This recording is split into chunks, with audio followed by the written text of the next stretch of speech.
Hi guys, तो आज हम अपने इस चैनल के ऊपर और इस वीडियो में आज हम पढ़ने जा रहे हैं अबाउट रिमाइंडर थ्योरम, जो कि हमारे केवीएस, एनवीएस और ईएमआरएस के एग्जाम पॉइंट ऑफ व्यू से बहुत इंपॉर्टेंट है। आई होप आपको ये लेक्चर पसंद आएगा। हाय गाइस, तो आज हम अपने इस लेक्चर के अंदर पढ़ने वाले हैं अबाउट रिमाइंडर थ्योरम।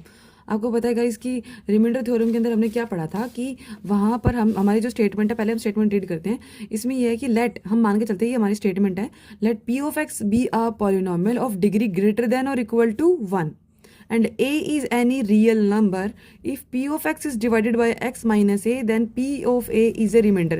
ये हमारी स्टेटमेंट है। तो मैं आपको थोड़ा सा बताने की एक्सप्लेन करने की कोशिश करती हूँ कि हमारी स्टेटमेंट कह क्या रही है। ये कह रहा है कि हमारे पास जो p of x है वो एक पॉलिनोमियल है जिसकी डिग्री या तो 1 है या फिर 1 से बड़ी है, और वहाँ पर a जो है इज एनी रियल नंबर, कोई भी एक रियल नंबर है।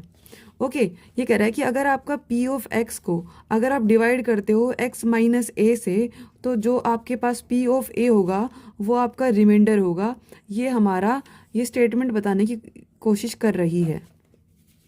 आई होप आपको ये समझ में आई होगी स्टेटमेंट। ये कह रहा है कि p of x is any polynomial of degree greater than equal to 1 where way is any real number, when p of x is divided by x minus a, then p of a is remainder. ये कौन कहता है? ये हमारी remainder theorem की statement कहती है।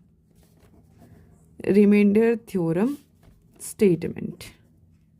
आई hope इतना समझ में आया होगा। नेक्स्ट अब हमें पता है इसके बाद हमें किस पे बढ़ना है? प्रूफ पे। आई होप गाइज आपने कभी ये पढ़ा होगा डिवीजन एल्गोरिथम।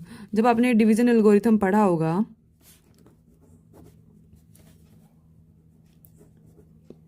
तब आपने ये पढ़ा होगा, डिवीजन एल्गोरिथम के अंदर आता है आपके पास कि जो आपके पास डिविडेंट होता है वो किसके बराबर होता है? Divisor into quotient plus remainder. Am I right? यही पढ़ा था आपने। हम मान के चलते हैं कि लेट p ऑफ x हमारे पास डिविडेंट है। ओके एंड जो q ऑफ x है वो हमारे पास डिवीजर है। एंड जो इसके अंदर कह रहा है, ये थ्योरम के अंदर कह रहा था ना x minus A is divided, तो x माइनस ए यहाँ पर आपके पास किसका काम करेगा? लेट टाइम सबके आगे लेट आपने माना है खुद से। लेट ये मान के चल देते हैं, ये हमारे पास क्या है? सॉरी, q ऑफ x आपके पास क्वोशिएंट है। q ऑफ x क्वोशिएंट है, x माइनस ए आपके पास डिवीजर है, और r ऑफ x वहाँ पर आपके पास रिमाइंडर है। रिमाइंडर, ये सब चीज़ें गाइस हमने कंसिडर करी हैं। आई होप अब ये सब चीज़ें आपके दिमाग में फीड हो गई है। तो अब हम थ्योरम के प्रूफ की तरफ प्रोसीड करते हैं। Let us proceed. तो गाइज यहाँ पर माना गया है कि when p of x is divided by x minus a, जब आप p ऑफ x को x माइनस ए से डिवाइड करते हो तो हम मान के चलते हैं, let us suppose that q of x quotient है, r ऑफ x आपके पास रिमाइंडर है। मैंने आपको बताया था यहाँ पर डिवीजन एल्गोरिथम का यूज हुआ है। ये आपका क्या है? ये आपके पास डिविडेंट है, ये आपके पास डिवीजर है, ये क्वोशिएंट है और ये रिमाइंडर है। इतना समझ में आया होगा। अब आपको गाइज आपको ये भी पता है कि जो रिमाइंडर होता है या तो उसकी डिग्री क्या, या तो आपका रिमाइंडर 0 होगा, ठीक है, या तो आपका रिमाइंडर 0 होता है, और एक सेकंड केस ये बनता है कि जो डिग्री जो होती है, या फिर आपका रिमाइंडर कभी कभी 0 नहीं भी होता है। रुक जाओ, या तो आपका रिमाइंडर 0 होता है या फिर आपका रिमाइंडर जो होता है कभी कभी 0 नहीं भी होता है। ओके गाइस, लेकिन हमें एक चीज़ पक्का पता है, वो चीज़ मुझे कंफर्म पता है, वो क्या है हमारे पास, कि जो डिग्री ऑफ रिमाइंडर होती है वो हमेशा डिग्री ऑफ डिवीजर यानी कि x माइनस से हमारी इस केस के अंदर उससे हमेशा छोटी रहेगी। और गाइज आपको ये भी पता है कि जो डिग्री ऑफ डिवीजर है, डिग्री ऑफ डिवीजर यानी कि x माइनस ए की डिग्री कितनी है? 1। अब 1 से छोटा हमें डिग्री चाहिए पॉलिनोमियल की, ये डिग्री चाहिए। आपने r ऑफ x माना है कि ये है, तो आपने पॉलिनोमियल कंसिडर किया है। अब 1 से छोटा डिग्री क्या हुआ? 0, यानी कि रिमाइंडर की डिग्री कितनी आ गई आपके पास? यहाँ पर 0 डिग्री। और आपको ये भी पता है गाइज कि 0 डिग्री किसकी होती है? हमने पढ़ा था कि 0 डिग्री जो होती है वो किसी ना किसी कांस्टेंट टर्म की होती है, यानी कि हमारे पास जो रिमाइंडर आ गया यहाँ से, ये कांस्टेंट निकल के आ गया। क्या निकल के आ गया? कांस्टेंट निकल के आ गया आपके पास जो रिमाइंडर है यहाँ पर। अब रिमाइंडर कांस्टेंट निकल के आने का मतलब क्या हुआ? कोई ना कोई एक न्यूमेरिकल वैल्यू आई है।